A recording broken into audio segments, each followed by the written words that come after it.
একটা গরুকে বিদায়ের শেষ মুহূর্তে কি আপনারা কখনো দেখেছেন? আমি দেখেছি। সেই রাতে গরুটা খুব শান্ত ছিল।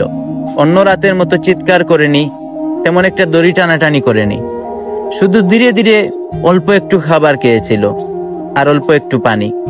মালিক পাশে বসেছিল অনেকক্ষণ, হাত বুলিয়ে দিচ্ছিল গরুটার পুরো শরীরে, কিন্তু কিছু বলছিল না। গরুটার ভিতরে কি যেন একটা চলছিল, গরুটা কি যেন বলতে চাইছিল মালিককে। গরুটা খাওয়া থামিয়ে একবার মুখ তুলল। তার চোখের দিকে তাকিয়ে দেখলাম ভরপুর চাঁদের আলো আর একরাশ প্রশ্ন। গরুটা যেন মালিককে বলতে চাইছে, এই মানুষটা এত চুপ কেন আজ? মালিক বুঝে গিয়েছিল গরুটা হয়তোবা তাকে কিছু বলতে চায়, তাও মালিক মুখটা ফিরিয়ে নিল। তারপর রাত চলে গেল, সকাল হয়ে গেল। গরুটার দড়ি খোলা হলো, গরুটাকে ট্রাকে তোলা হলো। গরুটাকে ট্রাকে তোলার পর যখন ঘর থেকে বেরিয়ে যাচ্ছে, তখন গরুটা একবার তার গোয়ালের দিকে তাকালো। তাকিয়ে দেখতে পেয়েছে তার জায়গাটা এখনো খালি।